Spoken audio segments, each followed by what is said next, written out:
What is harder than losing someone you love? The strangest thing about growing up is that nobody tells you you'll eventually miss a version of yourself that is still alive. Not a friend, not a place, not a memory. Yourself. The version that laughed without hesitation, spoke without overthinking, and walked into new experiences without carrying the weight of 1,000 possibilities on your shoulders. Most people think change is something obvious, a single event, a heartbreak, failure, a life changing decision. But I don't think that's how most of us change. I think we change quietly, so quietly that we don't even notice it's happening.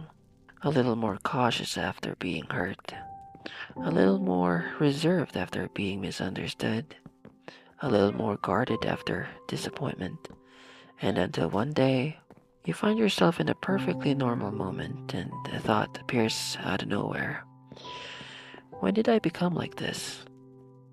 Maybe it happens while looking through old photos. Maybe it happened during a reunion with old friends. Or maybe it happens while sitting somewhere peaceful, watching life unfold in front of you. Whatever the setting, the feeling is usually the same. You look around and realize that the world hasn't become unfamiliar. You have. And that's a difficult thing to admit because we spend so much time trying to grow, trying to improve, trying to become better versions of ourselves that we rarely stop to ask what we might have left behind in the process. Many of us trade spontaneity for caution, curiosity for certainty, participation for observation, and we start standing at the edge of moments instead of stepping into them. Not because we want to, but because somewhere in the background, fear has become louder than trust. And here's the weird part, the things we think will fix that feeling often do arrive. The people do show up, the opportunities come, the conversations we've been hoping for finally happen. Yet sometimes we're still left feeling disconnected, not because anything is wrong with the moment, but because we've spent so long imagining life that we've forgotten how to live inside it. Have you noticed how children really struggle with this? They don't stand on the shore wondering whether they should join. They run straight into the water. They don't spend 10 minutes rehearsing a conversation in their head. They simply speak. Somewhere between childhood and adulthood, many of us learn how to protect ourselves because protection is useful. But sometimes we become so good at protecting ourselves that we accidentally protect ourselves from joy too, from connection, vulnerability, from the very few experiences we're searching for. That's why I think one of the most important questions we can ask ourselves isn't, who am I becoming? It's, what parts of myself have I stopped bringing with me?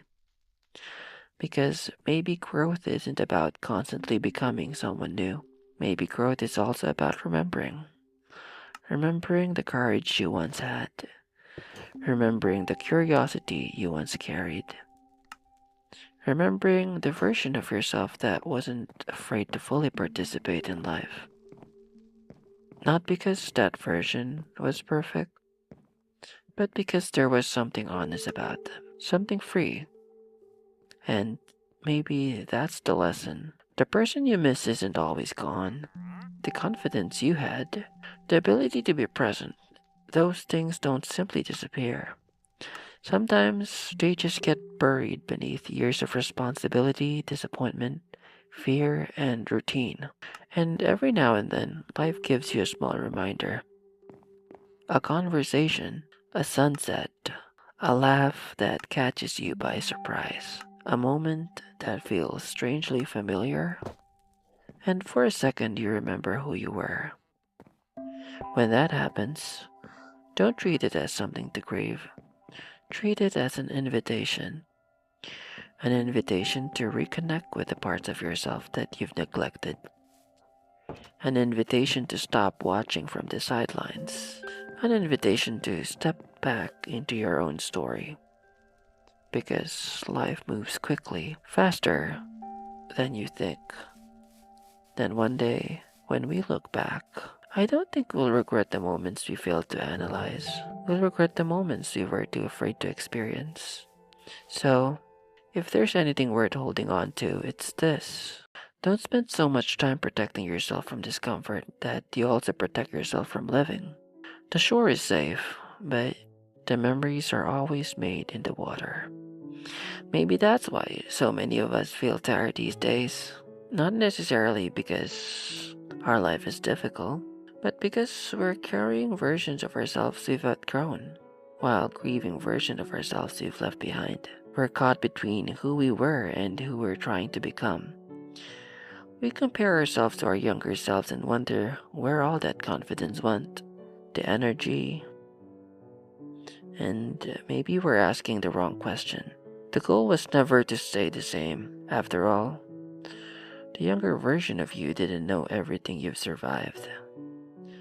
They didn't carry your responsibilities. They didn't carry your scars. They didn't have your lessons. So perhaps the answer isn't to go back. Perhaps the answer is to move forward without abandoning the things that made you feel alive in the first place.